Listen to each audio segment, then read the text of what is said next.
This morning, we are closely following the tragedy in Newtown, Connecticut. In fact, as we speak, we are waiting for a press conference to begin to learn if there are any new details since yesterday's incident. But we do have continuing coverage with our own Emily Deem this morning. She has been speaking with Barbara Dorf, who is a safety expert in our Green Bay area public schools. Good morning to you, ladies. Good morning, Angela. Barbara Dorf is here with me this morning. Barbara, let's start with your experience and the training that you have with school security. Okay. I first became involved with school security 10 years ago. I took this position, and that's when I became the school security person for Green Bay Public Schools. I am also on the state school preparedness crisis team, and so I have done, I go to conferences, I present at conferences. I have been in the FBI training, the post-Columbine training, and have just had lots of training over the years.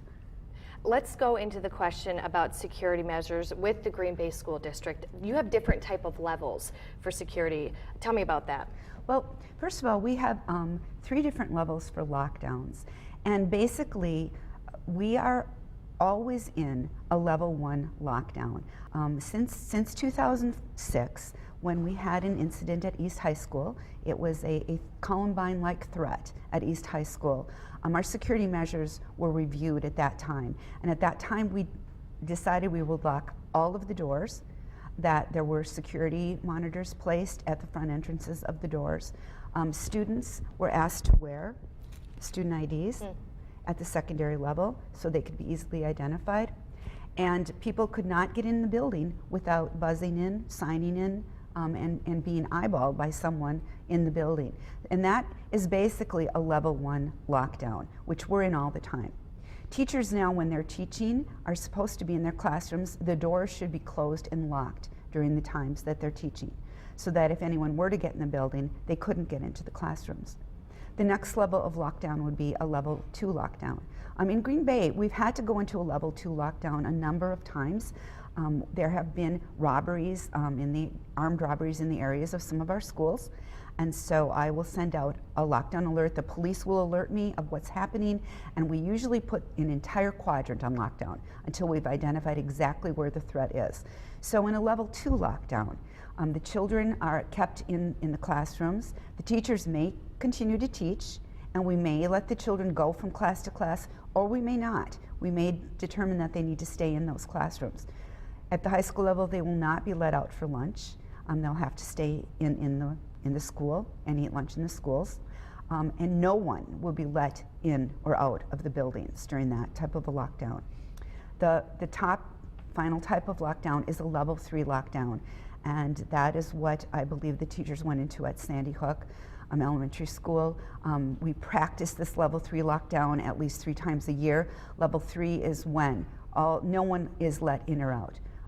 All of the doors to the rooms are locked. The lights are turned off. The children are moved away from the door, away from the windows, and they're put in a place where they're hidden.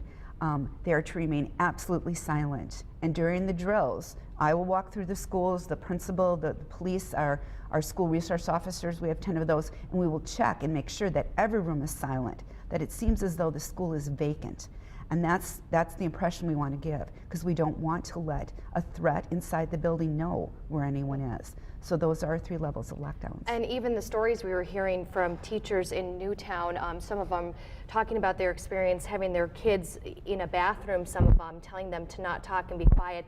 You have to really get your teachers too, mentally prepared for something like this, that it could happen. We do, and that's why we have the drills. That's why we drill at least 3 times a year, because what you practice, you do. And when you're under stress, you have to know exactly what the right thing is to do. So the teachers are trained on what to do. They practice what to do. The children practice what to do. My daughter recently graduated, and from 1st grade, kindergarten on up, participated in lockdown drills. And so children from kindergarten on up are used to doing what they're told to do and asked to do, and they do these drills very well in Green Bay Public Schools. Barbara, let's talk about, though, how times really have changed from when you or I were in school. I remember doing tornado drills and fire drills but really what has changed, you know, making us get to this point for the lockdowns and training your kids for that? Well, I believe that in my experience, things changed when Columbine happened. It was my first year as an associate principal at Preble High School in Green Bay, and it was that spring. And you know, I'll never forget that day. I don't think anyone who was around will ever forget that day. And after that is when everything changed. Changed for schools, changed for police departments. The police no longer wait outside the schools; they run into the schools. And I have to say that there have been so many incidents of school violence, and the police respond as quickly as they can. But in every case, it's the staff members in the school.